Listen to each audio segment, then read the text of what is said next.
നമസ്കാരം. ധാനുസ് P C ടിപ്സിൻ്റെ ക്ലാസ്സിലേക്ക് എല്ലാവർക്കും സ്വാഗതം. ഇന്ന് 10ാം ക്ലാസ്സിലെ സോഷ്യൽ സ്റ്റഡീസിൻ്റെ സെക്കൻഡ് പാർട്ടാണ് നമ്മൾ നോക്കുന്നത്. ടെക്സ്റ്റിലുള്ള എസ്സിആർ ടെക്സ്റ്റിൻ്റെ ആണ് നോക്കുന്നത്. പാഠഭാഗത്തും ധാരാളം ക്വസ്റ്റ്യൻസ് പി സിക്ക് ചോദിക്കുന്നുണ്ട്. നമുക്കത് കാണുമ്പോൾ ക്വസ്റ്റ്യൻ പേപ്പറിൽ ഈ ക്വസ്റ്റ്യൻസ് നേരിട്ട് കാണുമ്പോൾ ഒരു പഠിക്കാൻ ഒന്നുകൂടെ നമുക്കൊരു ഊർജ്ജമുണ്ടാവും, ഉറപ്പാണത്. അപ്പോൾ ടെക്സ്റ്റ് നമുക്കൊന്ന് വായിക്കാം. ഇപ്പോൾ പ്രസ്താവന രീതിയിൽ ക്വസ്റ്റ്യൻസ് വരുന്നത് കൊണ്ട് തന്നെ നമുക്ക് ടെക്സ്റ്റ് വായിക്കുമ്പോൾ ഒരു കണക്ഷൻ നമുക്ക് ഉറപ്പായിട്ടും ലഭിക്കും. ക്വസ്റ്റ്യൻ വായിച്ച് പഠിക്കുമ്പോൾ ഒരു ക്വസ്റ്റ്യൻ മാത്രം ശ്രദ്ധിക്കും നമ്മൾ. ടെക്സ്റ്റ് കൂടി വായിക്കുമ്പോൾ ഒരു കണക്ഷൻ ഇങ്ങനെ സ്റ്റെപ്പ് ബൈ സ്റ്റെപ്സ് നമുക്ക് ഓർക്കാനും സാധിക്കും. നമുക്ക് നോക്കാം. ചാപ്റ്ററിൻ്റെ പേര് സ്വാതന്ത്ര്യാനന്തര ഇന്ത്യയാണ്. ഇത് പാർട്ട് 2 ആണ്. സ്വാതന്ത്ര്യാനന്തര ഇന്ത്യയാണ് നോക്കുന്നത്. ഫസ്റ്റ് കൊടുത്തേക്ക് രവീന്ദ്രനാഥ് ടാഗോറിൻ്റെ ഒരു കോട്ടിങ്സ് ആണ്. അദ്ദേഹം 1941 നടത്തിയ നിരീക്ഷണങ്ങളാണ് കൊടുത്തേക്കുന്നത്. ഇനി സ്വാതന്ത്ര്യാനന്തര ഇന്ത്യ നേരിടേണ്ടി വന്ന ഏറ്റവും പ്രധാനപ്പെട്ട വെല്ലുവിളി എന്തൊക്കെയാണെന്നാണ് ചോദിക്കുന്നത്, അല്ലേ? പ്രധാന വെല്ലുവിളി വിഭജനവും അഭയാർത്ഥി പ്രവാഹവുമായിരുന്നു. പ്രധാന വെല്ലുവിളി, സ്വാതന്ത്ര്യാനന്തര ഇന്ത്യ നേരിട്ട പ്രധാന വെല്ലുവിളി എന്തായിരുന്നു?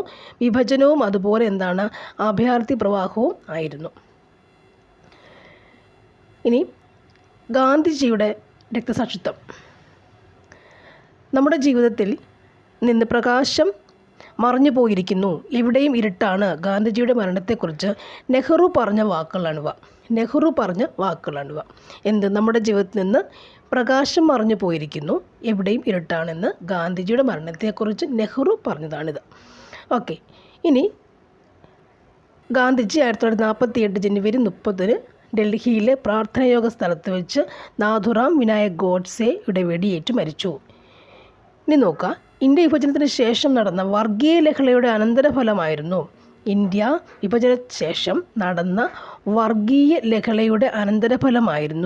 ഗാന്ധിജിയുടെ രക്തസാക്ഷിത്വം. വർഗീയ ലഹളയുടെ അനന്തരഫലമാണെന്ത്? ഗാന്ധിജിയുടെ രക്തസാക്ഷിത്വം. ഇനി നോക്കിയാൽ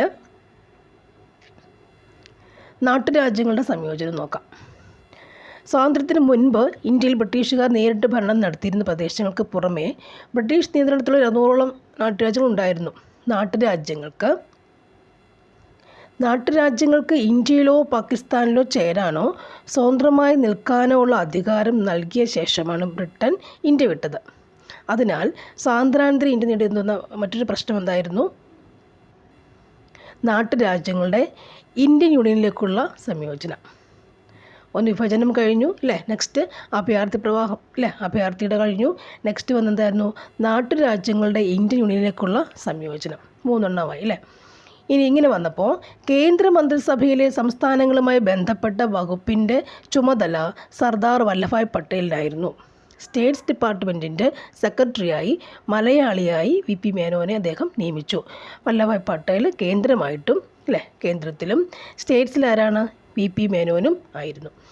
ഇങ്ങനെ നാട്ടുരാജ്യങ്ങളെ ഇന്ത്യൻ യൂണിയനിൽ ലയിപ്പിക്കുന്നതിന് പട്ടേലും VP മേനോനും ചേർന്ന് ഒരു ലയന കരാർ തയ്യാറാക്കി. അതുകൊണ്ട് പ്രതിരോധം, വിദേശകാര്യം, വാർത്താവിനിമയം എന്നിവയുടെ നിയന്ത്രണം നാട്ടുരാജ്യങ്ങൾ കേന്ദ്ര സർക്കാരിന് കൈമാറണം എന്നായിരുന്നു. ഇതിനുശേഷം ഒട്ടുമിക്ക നാട്ടുരാജ്യങ്ങൾ എന്ത് ചെയ്തു? ലയനക്കരാറിൽ ഒപ്പുവെച്ചിട്ട് ഇന്ത്യൻ യൂണിയനിൽ ചേർന്നു. എന്നാൽ ഹൈദരാബാദ്, കാശ്മീർ, ജുനഗഡ്, ഈ 3 എണ്ണം, ഹൈദരാബാദ്, കാശ്മീർ, ജുനഗഡ് എന്നീ നാട്ടുരാജ്യങ്ങൾ ഇന്ത്യൻ യൂണിയനിൽ ചേരാൻ വിസമ്മതിച്ചു. പിന്നീട് അനുരഞ്ജനത്തിലൂടെയും സൈനിക നടപടികളിലൂടെയും എന്ത് ചെയ്തു? ഈ 3 രാജ്യങ്ങൾ, ഏത് 3 രാജ്യങ്ങൾ? ഹൈദരാബാദ്, കാശ്മീർ, ജുനഗഡ്, ഈ 3 രാജ്യങ്ങളെ ഇന്ത്യൻ യൂണിയനിലേക്ക് കൂട്ടിച്ചേർത്തു. ഓക്കെ അല്ലേ? അപ്പോൾ ഒട്ടുമിക്ക നാട്ടുരാജ്യങ്ങളും യൂണിയനിലേക്ക് ചേർന്നു. എന്നാൽ ഹൈദരാബാദ്, കാശ്മീർ, ജുനഗഡ് എന്നിവ ചേർന്നില്ല. അവരെങ്ങനെയാണ് ചേർത്ത്? നമ്മൾ അനുരഞ്ജിപ്പിച്ചും അതുപോലെ എന്താണ്, സൈനിക നടപടിയിലൂടെ മാത്രമാണ് അവരെ ചേർത്തത്. ഇനി നോക്കാം. സ്വാതന്ത്ര്യപ്രാപ്തിക്ക് ശേഷം ഫ്രാൻസ്, പോർച്ചുഗൽ എന്നീ യൂറോപ്യൻ രാജ്യങ്ങൾക്ക് ഇന്ത്യയിൽ അധിനിവേശ പ്രദേശങ്ങളുണ്ടായിരുന്നു. ഇനി VP മേനോനെക്കുറിച്ച് നോക്കാം. 1894 പാലക്കാട് ജില്ലയിലെ ഒറ്റപ്പാലത്ത് ജനിച്ചു. സ്കൂൾ ജീവിതത്തിന് ശേഷം വിവിധ മേഖലകളിൽ ജോലി നോക്കി. പിന്നീട് ഡൽഹി സെക്രട്ടേറിയറ്റിൽ ഒരു ക്ലർക്കായി ജോലി നേടി. ഇംഗ്ലീഷ് ഭാഷയിൽ പ്രാവീണ്യമുണ്ടായിരുന്നതിനാൽ അദ്ദേഹത്തെ ഗവൺമെൻറ് നിരവധി ചുമതലകൾ ഏൽപ്പിച്ചു. സർദാർ പട്ടേലിനും നെഹ്റുവിനുമൊപ്പം നാട്ടുരാജ്യങ്ങളുടെ സംയോജനത്തിൽ നിർണായക പങ്ക് വഹിച്ചു. സർദാർ പട്ടേലിനും നെഹ്റുവിനുമൊപ്പം നാട്ടുരാജ്യങ്ങളുടെ സംയോജനത്തിൽ നിർണായക പങ്ക് വഹിച്ചു. ഇനി 1952 ഓറീസിൽ ഗവർണറെ ചുമതലയേറ്റു. അടുത്ത് നോക്കുക, the transfer of power in India, integration of Indian States എന്നീ ഗ്രന്ഥങ്ങളുടെ കർത്താവാണ് ഇദ്ദേഹം. ആര്? VP മേനോൻ. അപ്പോൾ ഇത് ഈ the transfer of power in India എന്ന ടെക്സ്റ്റിൻ്റെ ക്വസ്റ്റ്യൻ ചോദിച്ചിട്ടുണ്ട്. 23-24 തോന്നുന്നു, 24 കഴിഞ്ഞിടയ്ക്കാണ് ചോദിച്ചിട്ടുള്ളത്. അപ്പോൾ ഈ ടെക്സ്റ്റ് വായിച്ചു കഴിഞ്ഞാൽ നമുക്കിത് പെട്ടെന്ന് ഓർത്ത് വരും അല്ലേ. The transfer of power in India VP മേനോൻ്റെ ഗ്രന്ഥമാണ്. മറ്റൊന്ന് ഏതാണ്? Integration of Indian States. കേട്ടല്ലോ, ഓർത്തിരിക്കുക. The transfer of power in India, integration of Indian States. Next വരുന്നത് രാജ്യം, അതിൻ്റെ അധിനിവേശ പ്രദേശം ഇന്ത്യ യൂണിയനിൽ ചേർക്കപ്പെട്ട വർഷം അല്ലേ. ഫ്രാൻസ് എന്ന് പറയുമ്പോൾ അതിൻ്റെ അധിനിവേശ പ്രദേശം, അടക്കി ഭരിച്ച പ്രദേശങ്ങൾ ഏതൊക്കെയായിരുന്നു? പോണ്ടിച്ചേരി, കാരയ്ക്കൽ, മാഹി, യാനം എന്നിവ. 1954 എന്ത് ചെയ്തത്? ഫ്രാൻസ് അല്ലേ ഈ പ്രദേശങ്ങൾ എങ്ങോട്ട് ചേർന്നത്? യൂണിയനിലേക്ക് ചേർക്കപ്പെട്ട വർഷം ഏതൊക്കെ? പോണ്ടിച്ചേരിയും കാരയ്ക്കലും മാഹിയും യാനവും യൂണിയനിലേക്ക് ചേർക്കപ്പെട്ട വർഷം ഏതായിരുന്നു? 1954 അല്ലേ. അപ്പോൾ ഈ ഒരു ക്വസ്റ്റ്യൻ ഉണ്ട്, ഫ്രാൻസിൻ്റെ അധിനിവേശ പ്രദേശം ഏതായിരുന്നു? അവിടെ പോണ്ടിച്ചേരി ഉണ്ടായിരുന്നു. ഓക്കെ, അപ്പോൾ അവിടെ ആൻസർ നമുക്കിത് വായിക്കുമ്പോൾ ഒന്നുകൂടെ ക്ലിയറായിട്ട് നമുക്ക് എഴുതാൻ പറ്റും. ഓക്കെ, നെക്സ്റ്റ് പോർട്ടുഗൽ രാജ്യം, അതിൻ്റെ അധിനിവേശ പ്രദേശം ഏതൊക്കെയായിരുന്നു? ഗോവ, ദാമൻ-ദിയു. ഇയർ 61 പോർട്ടുഗൽ, ഗോവ, ദാമൻ-ദിയു. ഫ്രാൻസിൻ്റെയോ? പോണ്ടിച്ചേരി, കാരയ്ക്കൽ, മാഹി, യാനം. ക്വസ്റ്റ്യൻ ഇങ്ങനെയായിരുന്നു, ഫ്രാൻസിൻ്റെ അധിനിവേശ പ്രദേശങ്ങൾ ഏതായിരുന്നു? ഓപ്ഷനിൽ പോണ്ടിച്ചേരി ഉണ്ടായിരുന്നു, അതപ്പോൾ പോണ്ടിച്ചേരി ആയിരുന്നു ആൻസർ. ഓക്കെ, ഇനി ഭരണഘടനാ രൂപീകരണവും ആദ്യത്തെ പൊതു തിരഞ്ഞെടുപ്പുമാണ്. ഇന്ത്യയുടെ രാഷ്ട്ര രൂപീകരണത്തിനുള്ള അടിത്തറയായത് ഇന്ത്യൻ ഭരണഘടനയാണ്. ഇന്ത്യയുടെ രാഷ്ട്ര രൂപീകരണത്തിലുള്ള അടിത്തറ എന്തായിരുന്നു? ഇന്ത്യൻ ഭരണഘടനയാണ്. ക്യാബിനറ്റ് മിഷന്റെ നിർദ്ദേശപ്രകാരം 1946 ഡോക്ടർ രാജേന്ദ്ര പ്രസാദ് അധ്യക്ഷനായി ഭരണഘടനാ നിർമ്മാണ സഭ രൂപീകരിച്ചു. 1946 ഡോക്ടർ രാജേന്ദ്ര പ്രസാദിൻ്റെ അധ്യക്ഷതയിൽ ഭരണഘടനാ നിർമ്മാണ സഭ രൂപീകരിച്ചു. ഇനി ഭരണഘടന എഴുതി തയ്യാറാക്കാനായി ഡോക്ടർ BR അംബേദ്കർ ചെയർമാനായി ഒരു ഡ്രാഫ്റ്റിംഗ് കമ്മിറ്റിയെ നിയമിച്ചു. ഭരണഘടന എഴുതി തയ്യാറാക്കാനായി BR അംബേദ്കർ ചെയർമാനായി ഒരു ഡ്രാഫ്റ്റിംഗ് കമ്മിറ്റി നിയമിച്ചു. ഇനി നിരവധി ചർച്ചകളുടെയും സംവാദങ്ങളിലൂടെയും ഭരണഘടനയ്ക്ക് രൂപം കൊടുത്തിരുന്നു. അതിനുശേഷം 1950 ജനുവരി 26 സ്വതന്ത്ര ഇന്ത്യയുടെ ഭരണഘടന നിലവിൽ വന്നു. 50 ജനുവരി 26 സ്വതന്ത്ര ഇന്ത്യയുടെ ഭരണഘടന നിലവിൽ വന്നു. ഇന്ത്യ റിപ്പബ്ലിക്കായി പ്രഖ്യാപിക്കുകയും ചെയ്തു.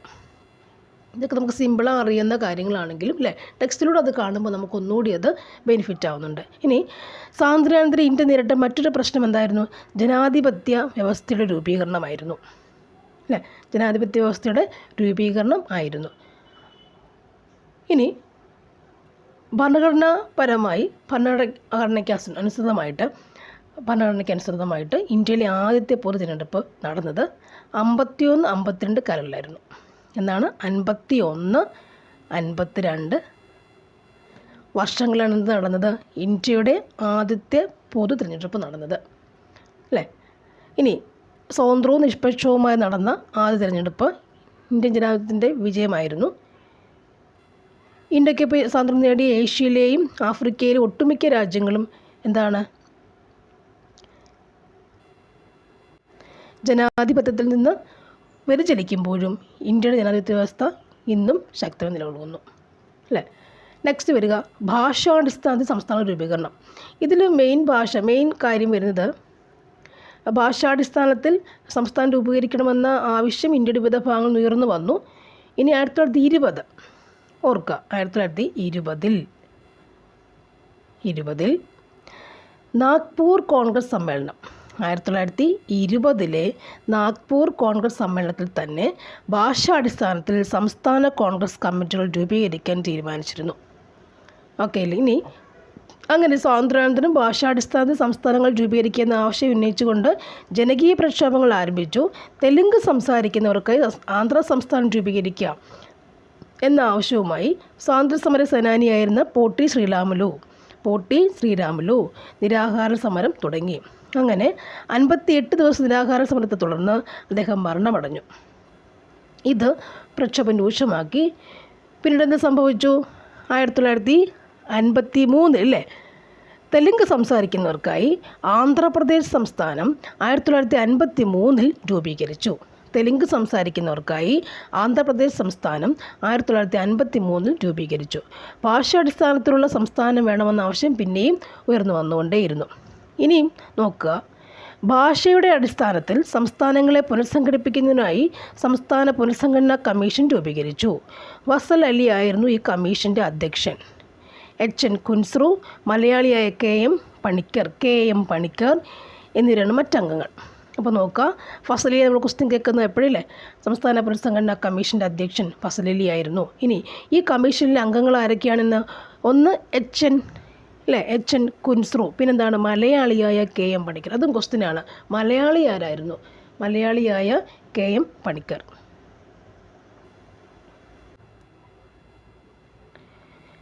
ഈ കമ്മീഷൻ റിപ്പോർട്ടിൻ്റെ അടിസ്ഥാനത്തിൽ 1956 ഇന്ത്യൻ സംസ്ഥാന പുനഃസംഘടനാ നിയമം പാർലമെൻറ്റ് പാസ്സാക്കി. 1956 ഇന്ത്യൻ സംസ്ഥാന പുനഃസംഘടനാ നിയമം പാർലമെൻറ്റ് പാസ്സാക്കി. ഇത് പ്രകാരം 14 സംസ്ഥാനങ്ങളും 6 കേന്ദ്രഭരണ പ്രദേശങ്ങളും ഉണ്ട്. ഇപ്പോൾ ഇന്ത്യയിൽ 29 സംസ്ഥാനങ്ങളും 6 കേന്ദ്രഭരണ പ്രദേശങ്ങളും ഒരു സ്റ്റേറ്റ് ക്യാപിറ്റൽ ടെറിട്ടറിയുമുണ്ട്. ഇനി സാമ്പത്തിക മേഖല മുന്നേറ്റങ്ങൾ എന്ന് പറയുമ്പോൾ ഇവിടെ വരുന്നത് മുതലാളിത്ത സമ്പദ് വ്യവസ്ഥയുടെയും സോഷ്യലിസ്റ്റ് സമ്പദ് വ്യവസ്ഥയുടെയും സമന്വയമായ കൂടിച്ചേരലായ മിശ്ര സമ്പദ് വ്യവസ്ഥയാണ് ഇന്ത്യ സ്വീകരിച്ചു പോകുന്നത്. ആ സമയത്തില്ല, സ്വാതന്ത്ര്യാനന്തരം എന്തായിരുന്നു? മിശ്ര സമ്പദ് വ്യവസ്ഥയാണ് ഇന്ത്യ സ്വീകരിച്ചു പോകുന്നത്. അത് പൊതുമേഖലയ്ക്കാണ് പ്രാധാന്യം കൊടുത്തത് അല്ലേ? പൊതുമേഖലയ്ക്കാണ് ഏറ്റവും കൂടുതൽ അവർ പ്രാധാന്യം കൊടുത്തിട്ടുള്ളത്. ഇനി ആസൂത്രണ കമ്മീഷൻ നമുക്കറിയാവുന്നല്ലേ? 1950 മാർച്ച് 15 കമ്മീഷൻ നിലവിൽ വന്നു. പ്രധാനമന്ത്രി ജവഹർലാൽ നെഹ്റു ചെയർമാനായും ഗുൽസൻലാൽ നന്ദ വൈസ് ചെയർമാനായും T Krishnamachari, C D Deshmukh എന്നിവർ അംഗങ്ങളുമായിരുന്നു. ആസൂത്രണ കമ്മീഷനാണ്. അതിനുശേഷം ഇവിടെ നോക്കാം, സോവിയറ്റ് യൂണിയനിൽ നിന്നാണ് ഇന്ത്യ സാമ്പത്തിക ആസൂത്രണം എന്ന ആശയം കൈക്കൊണ്ടത്. എന്താണ്? സോവിയറ്റ് യൂണിയൻ അവരിൽ നിന്നുമാണ് ഇന്ത്യ സാമ്പത്തിക ആസൂത്രണം എന്ന ആശയം കൈക്കൊണ്ടത്. ഓക്കെ. ഇനി സ്വാതന്ത്ര്യത്തിന് ശേഷം സാമ്പത്തിക ആസൂത്രണ പരിപാടികൾ ശക്തമായി വന്നുകൊണ്ടിരുന്നു. 50 ജവഹർലാൽ നെഹ്റുവിൻ്റെ അധ്യക്ഷതയിൽ ആസൂത്രണ കമ്മീഷൻ നിലവിൽ വന്നു അല്ലേ? ഇപ്പോൾ അത് മാറി നമുക്കറിയാവുന്നതുകൊണ്ട്, എന്നാലും അത് വായിച്ചു വെക്കണം, ക്വസ്റ്റ്യൻസ് വരുന്നുണ്ട് ഇടയ്ക്ക്. ഇനി സാമ്പത്തിക വളർച്ച ലക്ഷ്യമിട്ട് ആസൂത്രണ കമ്മീഷൻ നടപ്പാക്കിയ പദ്ധതികളൊക്കെ ഉണ്ട്. അങ്ങനെ പഞ്ചവത്സര പദ്ധതികൾ വന്നു അല്ലേ? 51 തുടക്കം കുറിച്ച പഞ്ചവത്സര പദ്ധതി അല്ലേ? 51 തുടക്കം കുറിച്ച പഞ്ചവത്സര പദ്ധതി വന്നിട്ടുണ്ട്. അത് കാർഷിക വ്യവസായിക മേഖലയ്ക്കും പുഷ്ടിപ്പെടാനും ദാരിദ്ര്യ നിർമ്മാർജ്ജനത്തിനും ഊർജ്ജോൽപാദനത്തിനും വിദ്യാഭ്യാസ മേഖലയിലെ പുരോഗതിക്കും സഹായകമായി. അതായത് ആസൂത്രണ കമ്മീഷൻ മുഖേന ഉണ്ടാക്കിയ പഞ്ചവത്സര പദ്ധതികൾ 12 ഉണ്ടായിരുന്നു. ആ പദ്ധതികളൊക്കെ എന്താണ്? കാർഷിക വ്യവസായ മേഖല പുഷ്ടിപ്പെടുത്തുവാനും ദാരിദ്ര്യ നിർമ്മാർജ്ജനത്തിനും ഊർജ്ജോൽപാദനത്തിനും വിദ്യാഭ്യാസ മേഖലയിലെ പുരോഗതിക്കും സഹായിച്ചു. ഇനി സാമ്പത്തിക പുരോഗതിക്കായി വിദേശ രാജ്യങ്ങളുടെ സഹായവും ഇന്ത്യക്ക് ലഭിച്ചു. അങ്ങനെ വിദേശ സഹായത്തിൽ ഇന്ത്യയുടെ വിവിധ ഭാഗങ്ങളിൽ ഇരുമ്പുരുക്ക് വ്യവസായശാല സ്ഥാപിച്ചു. വിദേശ രാജ്യങ്ങളുടെ വിദേശ സഹായത്താൽ ഇന്ത്യയുടെ വിവിധ ഭാഗങ്ങളിൽ സംഭവിച്ചു ഇരുമ്പുരുക്ക് വ്യവസായശാലകൾ ആരംഭിച്ചു. അതേതൊക്കെയാണെന്ന് നോക്കാം. 1 ഭിലായ്, സഹായം നൽകിയ രാജ്യം ഏതാണ്? Soviet union. 2 Bokaro, Soviet union. പിന്നെ റൂർക്കല, ജർമ്മനി. ദുർഗാപൂർ, ബ്രിട്ടൻ. അത്രയുമാണെന്ത്? ഇരുമ്പുരുക്ക് വ്യവസായശാലകൾ ഏതൊക്കെയാണ്? ഭിലായി, ബൊക്കാറോ, റൂർക്കല, ദുർഗാപൂർ അല്ലേ? ഭിലായി സോവിയറ്റ് യൂണിയൻ്റെ സഹായം കൊണ്ട്, ബൊക്കാറോ സോവിയറ്റ് യൂണിയൻ്റെ സഹായം കൊണ്ട്, റൂർക്കല ജർമ്മനി, അത് ഇപ്പോൾ ഉണ്ടല്ലേ? റൂർക്കല ജർമ്മനിയുണ്ട്, ദുർഗാപൂർ ബ്രിട്ടൻ്റെ സഹായം കൊണ്ടാണ് അങ്ങനെ വന്നേക്കുന്നത്. ഇനി ഇന്ത്യയുടെ സാമ്പത്തികമായ ആധുനികവൽക്കരണത്തിൽ വൻകിട അണക്കെട്ടുകൾ പ്രധാന പങ്ക് വഹിച്ചെന്ന് അണക്കെട്ടുകളും രൂപീകരിച്ചു അല്ലേ? ഇവിടെ നമ്മുടെ പക്രാനങ്ങൾ പദ്ധതി എന്നൊക്കെ പറയുന്നുണ്ട്, ഇപ്പോൾ വരുന്നുണ്ടത്. അങ്ങനെ കൃഷിക്കാവശ്യമായ ജലവും വ്യവസായങ്ങൾക്ക് ആവശ്യമായ വൈദോർജ്ജവും ലഭിച്ചു. ഇന്ത്യയിലെ ഏറ്റവും വലിയ വിവിധോദ്ദേശ അതേതട പദ്ധതിയായ ഭക്രാനങ്ങൾ പദ്ധതി സ്വാതന്ത്ര്യാനന്തര ഇന്ത്യയുടെ അഭിമാനമാണ് അല്ലേ? ഇന്ത്യയിലെ ഏറ്റവും വലിയ വിവിധോദ്ദേശ അതേതട പദ്ധതി ഏതാണ്? ഭക്രാനങ്ങൾ പദ്ധതി. ഇങ്ങനെ തന്നെ ചോദിക്കാം അല്ലേ? ഇനി ജലസേചന സൗകര്യങ്ങൾ ലഭ്യമായതോടുകൂടി ഇന്ത്യയിലെ കാർഷിക ഉൽപ്പാദനം വർദ്ധിച്ചു. പിന്നീട് 55 പദ്ധതികൾ നടപ്പിലാക്കി. ദേശീയതലത്തിൽ എന്താ പറയുക, ദേശീയതലത്തിൽ 55 പദ്ധതികൾ നടപ്പിലാക്കി. ഭൗതിക സാഹചര്യങ്ങൾ ഉന്നമനം തുടങ്ങിയ ലക്ഷ്യങ്ങളോടുകൂടി ദേശീയതലത്തിൽ 55 പദ്ധതികൾ 1952 ഒക്ടോബർ 2 തുടക്കം കുറിച്ചു. ഓക്കെ, ഇനി നോക്കുക ശാസ്ത്ര സാങ്കേതിക നേട്ടങ്ങൾ എന്തൊക്കെയാണെന്ന് നോക്കുക. സ്വാതന്ത്ര്യാനന്തര ഇന്ത്യ ശാസ്ത്ര സാങ്കേതിക രംഗങ്ങളിൽ ശ്രദ്ധേയമായ പുരോഗതി കൈവരിച്ചു. കാർഷിക പുരോഗതി മാത്രമായിരുന്നില്ല, സാങ്കേതിക വിദ്യയ്ക്കും സാങ്കേതിക വിദഗ്ധർക്കും പ്രധാന പങ്കുണ്ടായിരുന്നു. അങ്ങനെ വരുമ്പോൾ അതിൽ ചിലതാണ് താഴെ പറഞ്ഞത്. അങ്ങനെ നിരവധി ഗവേഷണ സ്ഥാപനങ്ങൾ നിലവിൽ വന്നു.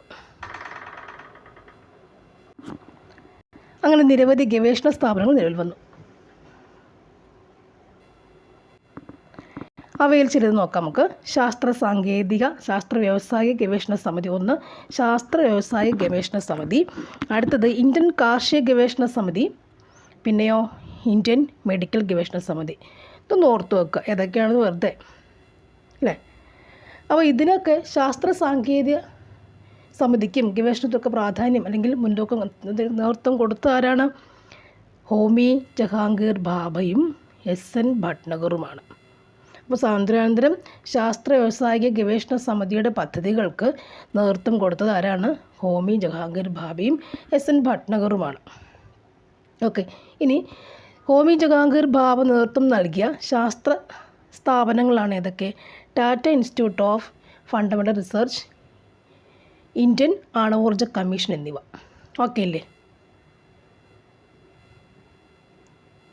ഈ ലോകത്തിന് നിലവാരമുള്ള നിരവധി എഞ്ചിനീയറിംഗ് വിദ്യാലയങ്ങൾ അക്കാലത്ത് സ്ഥാപിതമായി. 5 ഇന്ത്യൻ ഇൻസ്റ്റിറ്റ്യൂട്ട് ഓഫ് ടെക്നോളജികളും 1954 64 ഇടയ്ക്ക് സ്ഥാപിച്ചിട്ടുണ്ട്. ശാസ്ത്ര സാമഗ്രികളുടെയും വിജ്ഞാനത്തിൻ്റെയും കാര്യത്തിൽ പാശ്ചാത്യ രാജ്യങ്ങളെ ആശ്രയിക്കുന്നത് കുറയ്ക്കണമെന്ന നെഹ്റുവിൻ്റെ കാഴ്ചപ്പാടാണ് ഇതിനടിസ്ഥാനം. അതുകൊണ്ടാണല്ലേ നെഹ്റുവിൻ്റെ ഒരു കാഴ്ചപ്പാടാണ് ഇതെല്ലാം ഉണ്ടാകാനുള്ള മെയിൻ കാരണം അല്ലേ, ഒരു പ്രചോദനം അതായിരുന്നു അവർക്ക്.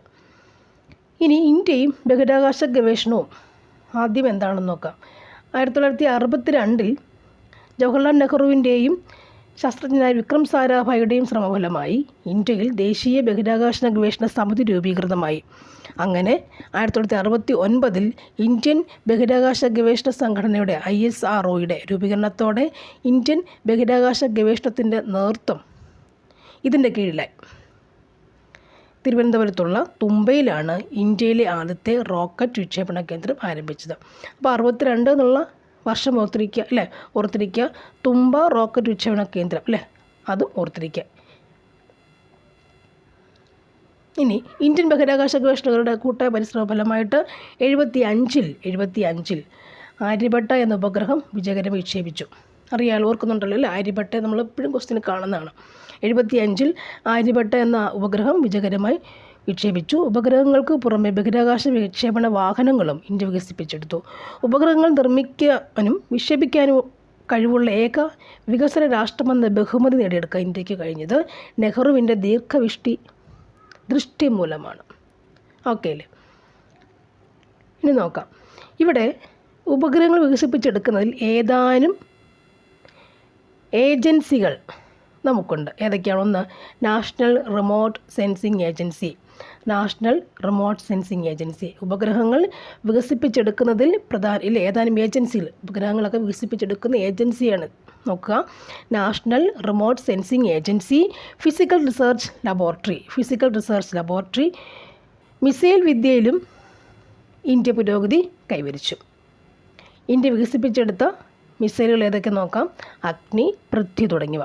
Doctor Raja Ramanna, doctor APJ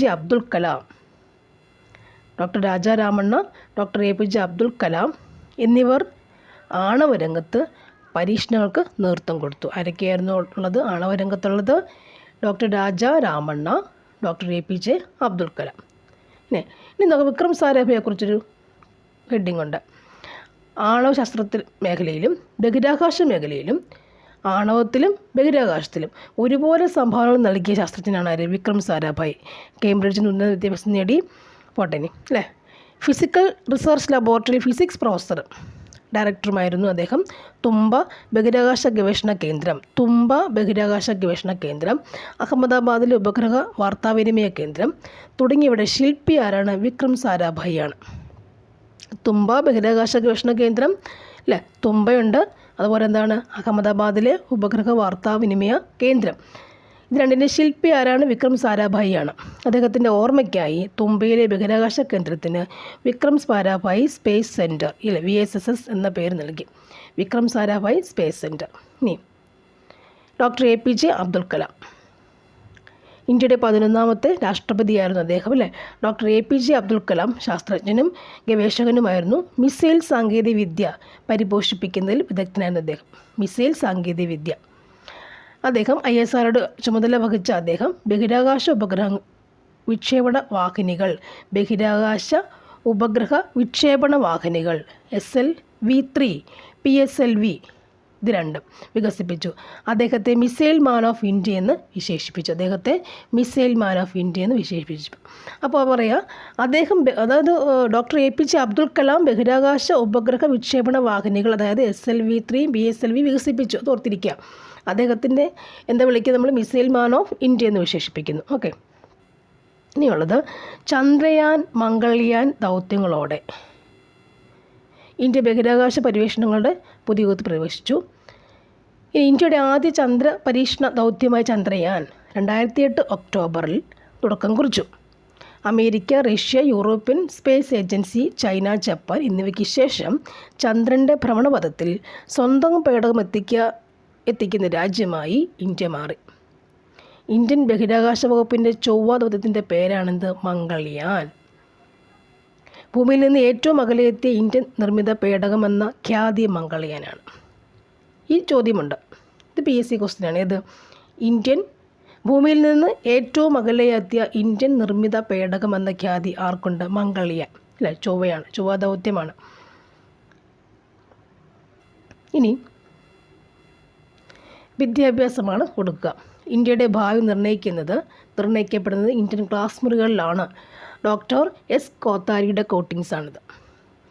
രാഷ്ട്ര പുരോഗതിയിൽ വിദ്യാഭ്യാസത്തിനുള്ള പ്രാധാന്യം തിരിച്ചറിഞ്ഞ ദേശീയ നേതാക്കൾ സ്വാതന്ത്ര്യാനന്തരം തദ്ദേശീയ വിദ്യാഭ്യാസ നയം വികസിപ്പിച്ചു.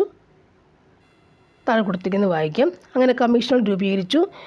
ഒന്ന് ഡോക്ടർ രാധാകൃഷ്ണൻ കമ്മീഷൻ 1948 ലക്ഷ്യങ്ങൾ എന്തൊക്കെയായിരുന്നു? സർവകലാശാല വിദ്യാഭ്യാസത്തെക്കുറിച്ചുള്ള പഠനം. എന്തൊക്കെ ശുപാർശകൾ അവർ കൊണ്ടുവന്നത്? തൊഴിലധിഷ്ഠിത വിദ്യാഭ്യാസ സ്ഥാപനങ്ങൾ തുടങ്ങുക, സ്ത്രീ വിദ്യാഭ്യാസത്തിന് പ്രാധാന്യം നൽകണം, യൂണിവേഴ്സിറ്റി ഗ്രാൻഡ് കമ്മീഷൻ രൂപീകരിക്കണം. ഇതെല്ലാം അവർ കൊണ്ടുവന്ന ലക്ഷ്യങ്ങളായിരുന്നു, പ്രോഗ്രാമുകളായിരുന്നു, ശുപാർശകളായിരുന്നു. ഇനി അടുത്തത് എന്താണ്? Doctor Lakshmanaswami Mudaliar commission. 1952 അതിൻ്റെ സെക്കൻഡറി വിദ്യാഭ്യാസ മേഖലയെക്കുറിച്ചുള്ള പഠനമാണ് അവർ കൊണ്ടുവന്നത്. എന്തൊക്കെ ശുപാർശ വെച്ചു? അവർ ത്രിഭാഷാ പദ്ധതി നടപ്പിലാക്കണം. സെക്കൻഡറി തലത്തിൽ വിദ്യാഭ്യാസ കമ്മീഷൻ രൂപീകരിക്കണം എന്ന് പറഞ്ഞു. പിന്നീട് വിവിധോദ്ദേശ സ്കൂളുകൾ സ്ഥാപിക്കണം. അതുപോലെ അധ്യാപക പരിശീലന സമിതി രൂപീകരിക്കണമെന്നും ആര് പറഞ്ഞു? ഡോക്ടർ ലക്ഷ്മണസ്വാമി മുതലിയാർ കമ്മീഷൻ 1952 പറഞ്ഞു. ഇനി ഡോക്ടർ DS കോത്താരി കമ്മീഷൻ, അതെപ്പോഴും ചോദിച്ചാറുണ്ട് അല്ലേ. UPക്കും ചോദിക്കും, LPക്കും ചോദിക്കാറുണ്ട്, LDക്കും ചോദിക്കുന്നുണ്ട്. Doctor DS Kothari commission 64 Kothari commission 64 എന്തായിരുന്നു അവർ പറയുന്നത്? വിദ്യാഭ്യാസത്തിൻ്റെ ദേശീയ മാതൃകയെപ്പറ്റിയുള്ള നിർദ്ദേശമാണ്. വിദ്യാഭ്യാസത്തിൻ്റെ ദേശീയ മാതൃകയെപ്പറ്റിയുള്ള കോത്താരി എന്ത് പറഞ്ഞു? ദേശീയ മാതൃകയെപ്പറ്റിയുള്ള നിർദ്ദേശമാണ്. അപ്പോൾ 10+2+3 എന്നീ മാതൃകയിൽ വിദ്യാഭ്യാസം നടപ്പിലാക്കണമെന്ന് പറഞ്ഞു. 10+2+3 ആയിട്ട്. സെക്കൻഡറി തലത്തിൽ തൊഴിലധിഷ്ഠിത വിദ്യാഭ്യാസം നടപ്പിലാക്കണം. മൂല്യവിദ്യാഭ്യാസത്തിന് ഊന്നൽ നൽകണമെന്നും അവർ ശുപാർശ വെച്ചു അല്ലേ. അങ്ങനെ 1986 ദേശീയ വിദ്യാഭ്യാസ നയം നാഷണൽ പോളിസി രൂപീകരിച്ചു. 86 ദേശീയ വിദ്യാഭ്യാസ നയത്തിൻ്റെ നിർദ്ദേശങ്ങളാണ് താഴെ പറഞ്ഞു നോക്കാം നമുക്ക്. എന്തൊക്കെയായിരുന്നു ദേശീയ വിദ്യാഭ്യാസ നയത്തിൻ്റെ ലക്ഷ്യങ്ങൾ അല്ലേ, നിർദ്ദേശങ്ങൾ? പ്രാഥമിക വിദ്യാഭ്യാസത്തിനും തുടർ വിദ്യാഭ്യാസത്തിനും പ്രാധാന്യം നൽകണം. പ്രൈമറി തലത്തിൽ വിദ്യാഭ്യാസം സാർവത്രികമാക്കാനും സ്കൂളുകളിലെ ഭൗതിക സൗകര്യങ്ങൾ മെച്ചപ്പെടുത്താനും ഓപ്പറേഷൻ ബ്ലാക്ക് ബോർഡ് പദ്ധതി നടപ്പിലാക്കണം. ഓരോ ജില്ലയിലും നവോദയ വിദ്യാലയങ്ങൾ സ്ഥാപിക്കണം. പെൺകുട്ടികളുടെ വിദ്യാഭ്യാസത്തിന് പ്രോത്സാഹനം നൽകണം. ഇങ്ങനെ PSCക്ക് ചോദിക്കുമെന്ന് ചോദിച്ചാൽ ചോദിക്കാം. എങ്ങനെ ചോദിക്കാം? പ്രസ്താവന രീതിയിൽ വരുമ്പോൾ ചോദിക്കാം, അല്ലേ? അല്ല വൺ വേർഡ് ചോദിക്കില്ലല്ലോ. ഇനി മൗലാന അബ്ദുൽ കലാം ആസാദ്, സ്വതന്ത്ര ഇന്ത്യയുടെ ആദ്യത്തെ വിദ്യാഭ്യാസ മന്ത്രിയാണ് അദ്ദേഹം. മൗലാന അബ്ദുൽ കലാം ആസാദ്, അല്ലേ? ഈ പേര് പഠിക്കണം, തെറ്റിപ്പോവും. APJ അബ്ദുൽ കലാം എന്ന് പറയുമ്പോൾ അതങ്ങോട്ട് ക്രാഷായി പോകും. അപ്പോൾ ഇവിടെ നോക്കുക, മൗലാന അബ്ദുൽ കലാം ആസാദ് ആരായിരുന്നു? സ്വതന്ത്ര ഇന്ത്യയുടെ ആദ്യത്തെ വിദ്യാഭ്യാസ മന്ത്രിയാണ് മൗലാന അബ്ദുൽ കലാം ആസാദ്. സ്വതന്ത്ര ഇന്ത്യയുടെ വിദ്യാഭ്യാസ നയം രൂപപ്പെടുത്തുന്നതിൽ അദ്ദേഹം പ്രധാന പങ്ക് വഹിച്ചു. അദ്ദേഹത്തിൻ്റെ ജന്മദിനമായ നവംബർ 11, ഇതെല്ലാം ക്വസ്റ്റ്യൻസാണ്, നവംബർ 11 ദേശീയ വിദ്യാഭ്യാസ ദിനമായി ആചരിക്കുന്നു. ഓക്കെ, അത് രചിച്ച ഗ്രന്ഥമാണിത്, ഇന്ത്യ വിൻസ് ഫ്രീഡം. ഇതും ക്വസ്റ്റ്യനാണ്. ഇന്ത്യ വിൻസ് ഫ്രീഡം, നവംബർ 11 ദേശീയ വിദ്യാഭ്യാസ ദിനം, അല്ലേ? സ്വതന്ത്ര ഇന്ത്യയുടെ ആദ്യത്തെ വിദ്യാഭ്യാസ മന്ത്രി, ഇതെല്ലാം ക്വസ്റ്റ്യൻസാണ്. ഓക്കെ അല്ലേ? അടുത്തത്, ഇതിന് ശേഷം 2009 ഇന്ത്യ ഗവൺമെൻറ് വിദ്യാഭ്യാസം മൗലിക അവകാശമാക്കിക്കൊണ്ട് നിയമം പാസ്സാക്കി. അടുത്തത്, കേന്ദ്ര ഗവൺമെൻറ് ആവിഷ്കരിച്ചിട്ടുള്ള സർവ്വശിക്ഷാ അഭിയാൻ, രാഷ്ട്രീയ മാധ്യമിക് ശിക്ഷാ അഭിയാൻ തുടങ്ങിയവ സംയോജിപ്പിച്ച് 2018 മുതൽ സമഗ്ര ശിക്ഷാ അഭിയാൻ പദ്ധതി നടപ്പാക്കുന്നു. ഓക്കെ അല്ലേ? കേന്ദ്ര ഗവൺമെൻറ് ആവിഷ്കരിച്ചിട്ടുള്ള സർവ്വശിക്ഷാ അഭിയാൻ, രാഷ്ട്രീയ മാധ്യമിക് ശിക്ഷാ അഭിയാൻ തുടങ്ങിയവ സംയോജിപ്പിച്ചിട്ട് 2018 മുതൽ സമഗ്ര ശിക്ഷാ അഭിയാൻ പദ്ധതി രാജ്യത്ത് നടപ്പിലാക്കുന്നു. ആണല്ലോ, മനസ്സിലാവുന്നുണ്ടല്ലോ. ഇനി സാംസ്കാരിക നേട്ടങ്ങൾ എന്തൊക്കെയായിരുന്നു അല്ലേ? ഇവിടെ നോക്കാം, ഇതിൽ കൊടുത്തേക്ക് നോക്കാം, അല്ലേ?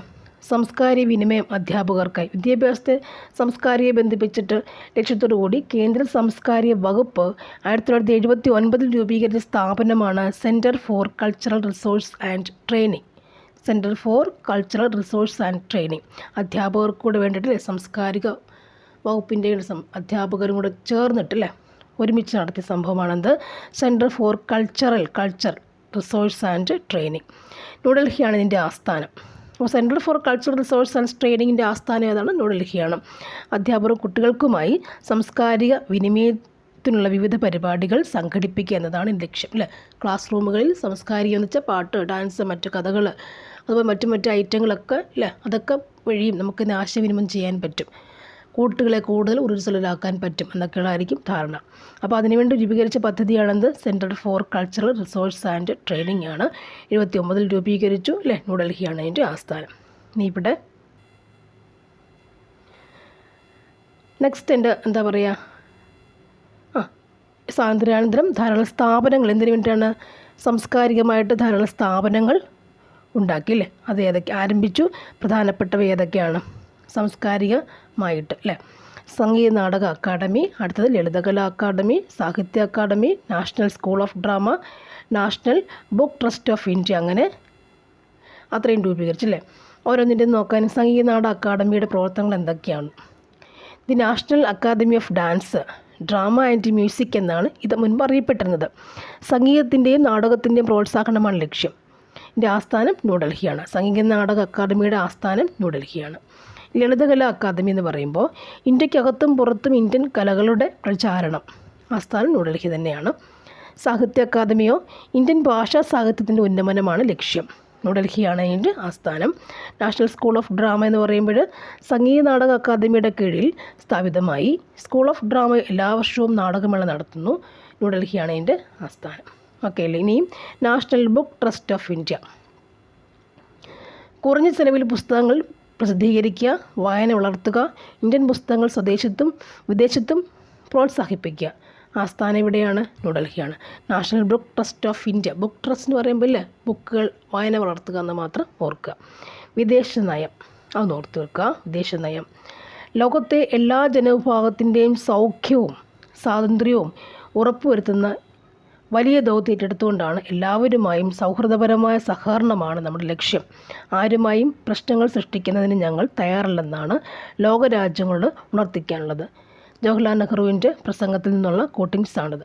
1947 അദ്ദേഹം പറഞ്ഞ വാക്കുകളാണ്. ഞങ്ങൾക്ക് ആരോടും ദേഷ്യമൊന്നുമില്ല, എല്ലാവരോടും സൗഹൃദത്തോടെ പോകണമെന്ന് പറഞ്ഞു, അല്ലേ? വിദേശ രാജ്യങ്ങളുള്ള ഇന്ത്യയുടെ സമീപനം വ്യക്തമാക്കുന്നതാണ് നെഹ്റുവിൻ്റെ ഈ വാക്കുകൾ. സ്വാതന്ത്ര്യ സമര കാലഘട്ടത്തിൽ ഇന്ത്യൻ നാഷണൽ കോൺഗ്രസ് രൂപപ്പെടുത്തിയ വിദേശ നയമാണ്. ഇന്ത്യൻ നാഷണൽ കോൺഗ്രസ് രൂപപ്പെടുത്തിയ വിദേശ നയം. സ്വാതന്ത്ര്യ സമര കാലഘട്ടത്തിൽ ഇന്ത്യൻ നാഷണൽ കോൺഗ്രസ് രൂപപ്പെടുത്തിയ വിദേശ നയമാണ് സ്വാതന്ത്ര്യാനന്തര ഇന്ത്യ സ്വീകരിച്ചത്. ഓക്കെ അല്ലേ? സ്വാതന്ത്ര്യ സമര കാലഘട്ടത്തിൽ ഇന്ത്യൻ നാഷണൽ കോൺഗ്രസ് രൂപപ്പെടുത്തിയ വിദേശ നയമാണ് സ്വാതന്ത്ര്യാനന്തര ഇന്ത്യ സ്വീകരിച്ചത്. ഇന്ത്യൻ വിദേശ നയത്തിൻ്റെ മുഖ്യ ശില്പി ജവഹർലാൽ നെഹ്റു ആയിരുന്നു അല്ലേ? അതും ക്വസ്റ്റ്യനാണ്. ഇന്ത്യൻ വിദേശ നയത്തിൻ്റെ മുഖ്യ ശില്പി ആരാണ്? ജവഹർലാൽ നെഹ്റു ആയിരുന്നു. ഇന്ത്യയുടെ വിദേശ നയത്തിൻ്റെ പ്രധാന തത്വങ്ങളാണ് കൊടുത്തിട്ടുള്ളത്. സാമ്രാജ്യത്തോടും കൊളോണിയൽ വ്യവസ്ഥയോടുമുള്ള എതിർപ്പാണ്. വംശീയവാദത്തോടുള്ള വിദ്വേഷം, ഐക്യരാഷ്ട്രസഭയിലുള്ള വിശ്വാസം, സമാധാനപരമായ സഹവർത്തിത്വം, പഞ്ചശീല തത്വങ്ങൾ, വിദേശ സഹായത്താൽ ആവശ്യകതയിലുള്ള ഊന്നൽ, വിദേശ സഹായത്തിൻ്റെ ആവശ്യകതയിലുള്ള ഊന്നൽ, ചേരിചേരായ്മ. ഇത്രയുമാണ് ഇന്ത്യൻ വിദേശ നയത്തിൻ്റെ പ്രധാന തത്വങ്ങളെ പറയുന്നത്. സാമ്രാജ്യത്വത്തിനോടും അതുപോലെ കൊളോണിയൽ വ്യവസ്ഥയോടുമുള്ള എതിർപ്പ്, വംശീയവാദത്തോടുള്ള വിദ്വേഷം, ഐക്യരാഷ്ട്രസഭയിലുള്ള വിശ്വാസം, സമാധാനപരമായ സഹവർത്തിത്വം, പഞ്ചശീല തത്വങ്ങൾ, വിദേശ സഹായത്തിൻ്റെ ആവശ്യകതയിലുള്ള ഊന്നലും ചേരിചേരായ്മയുമാണ് വിദേശ നയത്തിൻ്റെ തത്വങ്ങൾ. ഇനി എന്താണ് പഞ്ചശീല തത്വങ്ങൾ അല്ലേ? അത് ക്വസ്റ്റ്യനാണ്. എന്താണ്? 1954 ചൈനയുമായി അതിർത്തർക്കം ഉണ്ടായപ്പോൾ ഇന്ത്യ ചൈനയുമായി ഒപ്പിട്ട കരാറാണെന്ത്? പഞ്ചശീല തത്വങ്ങൾ. 1954 ചൈനയുമായി അതിർത്തി തർക്കം ഉണ്ടായപ്പോൾ ഇന്ത്യ ചൈനയുമായി ഒപ്പിട്ട കരാറാണ് പഞ്ചശീല തത്വങ്ങൾ. ജവഹർലാൽ നെഹ്റുവും ചൈനീസ് പ്രധാനമന്ത്രിയായിരുന്ന ചൗ ഇൻ ലായുമായിട്ടാണ് സംയുക്ത പ്രസ്താവനയിൽ ഒപ്പുവെച്ചത്. അപ്പോൾ ആരൊക്കെയകത്തുണ്ട്? ജവഹർലാൽ നെഹ്റുവും ചൈനീസ് പ്രധാനമന്ത്രിയായ ചൗ ഇൻ ലായുമാണ് പഞ്ചശീല തത്വങ്ങൾ എന്ന് ഓർക്കുക. ഇന്ത്യ ചൈന തർക്കം, ഇന്ത്യ ചൈന അതിർത്തി തർക്കം എന്ന് ഓർക്കുക. അദ്ദേഹം ആരൊക്കെ തത്വങ്ങൾ ഒപ്പുവെച്ചിവിടെ? കരാറാണെന്ത്? പഞ്ചശീല തത്വങ്ങൾ എന്ന് പറയുന്നത്. ഇതിൽ ആരൊക്കെ ഒപ്പുവെച്ചു? ജവഹർലാൽ നെഹ്റു ചൈനീസ് പ്രധാനമന്ത്രിയായിരുന്ന ചൗ എൻ ലായുമായിട്ട്. ഇത് ചൈനയുമായി ഒപ്പിട്ട കരാറാണ് പഞ്ചശീലമെങ്കിലും എല്ലാ രാജ്യങ്ങളുമുള്ള ഇന്ത്യയുടെ സമീപനം അതുതന്നെയായിരുന്നു. ഏതൊക്കെയാണെന്ന് നോക്കാതെ രാജ്യത്തിൻ്റെ അതിർത്തിയും പരമാധികാരവും പരസ്പരം അംഗീകരിക്കുക, പരസ്പരം ആക്രമിക്കാതിരിക്കുക, ആഭ്യന്തര കാര്യങ്ങളിൽ പരസ്പരം ഇടപെടാതിരിക്കുക, സമത്വവും പരസ്പര സഹായവും പുലർത്തുക, സമാധാനപരമായ സഹവർത്തിത്വം പാലിക്കുക. ഇനി രണ്ടാം ലോകയുദ്ധാനന്തരം രൂപീകരിക്കപ്പെട്ട ചേരിചേരാ പ്രസ്ഥാനം. ഇപ്പോൾ ചേരിചേരാ പ്രസ്ഥാനം രൂപീകരിച്ചതെന്നാണ്? രണ്ടാം ലോക യുദ്ധാനന്തരമാണ് അല്ലേ? അതിന് രൂപീകരണത്തിന് നേതൃത്വം കൊടുത്ത ഒരാൾ ഇന്ത്യൻ പ്രധാനമന്ത്രിയായ ജവഹർലാൽ നെഹ്റു ആയിരുന്നു. ചേരിചേരാ നയത്തിന് നേതൃത്വം കൊടുത്തതിൽ ഒരാൾ ആരാണ്? ഇന്ത്യൻ പ്രധാനമന്ത്രിയായിരുന്ന ജവഹർലാൽ നെഹ്റു ആയിരുന്നു. അന്താരാഷ്ട്ര പ്രശ്നങ്ങളിൽ സ്ഥിരമായി ഒരു ചേരിയോടൊപ്പം നിൽക്കാതെ പ്രശ്നത്തിൻ്റെ ശരിതെറ്റുകൾ വിലയിരുത്തി നിലപാടുകൾ എടുക്കുക എന്ന സമീപനമാണ് ഇന്ത്യ സ്വീകരിച്ചത്. എന്നൂടെ പറയാം. ചേരിചേരാ പ്രസ്ഥാനത്തിൻ്റെ രൂപീകരണത്തിന് നേതൃത്വം കൊടുത്തവരായിരുന്നു ഇന്ത്യൻ പ്രധാനമന്ത്രിയായിരുന്ന ജവഹർലാൽ നെഹ്റു ആയിരുന്നു. അന്താരാഷ്ട്ര പ്രശ്നങ്ങളിൽ സ്ഥിരമായ ഒരു ചേരിയോടൊപ്പം നിൽക്കാതെ പ്രശ്നത്തിൻ്റെ ശരിതെറ്റുകൾ വിലയിരുത്തിയിട്ട് നിലപാടെടുക്കുക എന്ന സമീപനമാണ് ഇന്ത്യ സ്വീകരിച്ചത്. സ്വാതന്ത്ര്യാനന്തര ഇന്ത്യയുടെ ഒരു ഷോർട്ട് റിവ്യൂ ആണത്. അപ്പോൾ നമുക്ക് ഈ ചാപ്റ്റർ കഴിഞ്ഞു. നെക്സ്റ്റ് ചാപ്റ്റർ അടുത്ത ദിവസം തന്നെ എടുക്കുന്നുണ്ടായിരിക്കും. ഇത് വായിക്കുമ്പോൾ നിങ്ങൾക്ക് തന്നെ വായിച്ച് റിവൈസ് ചെയ്യാം. അപ്പോൾ ഒന്നുകൂടി തറവാകും. ഈ ചാപ്റ്ററിൽ ഒരു 5-8 ക്വസ്റ്റ്യൻസ് തന്നെ അടുപ്പിച്ച് ഒരു പേജ് ചോദിച്ചിട്ടുണ്ട്. ഓക്കെ, ഇത് കഴിയുമ്പോൾ ക്വസ്റ്റ്യൻസ് കൂടി നമുക്ക് ഇടാവുന്നതായിരിക്കും. Thank you for watching. Next ക്ലാസ്സിൽ ഇതിൻ്റെ ബാക്കിയാണ് ഇടുന്നത്. ഓക്കെ.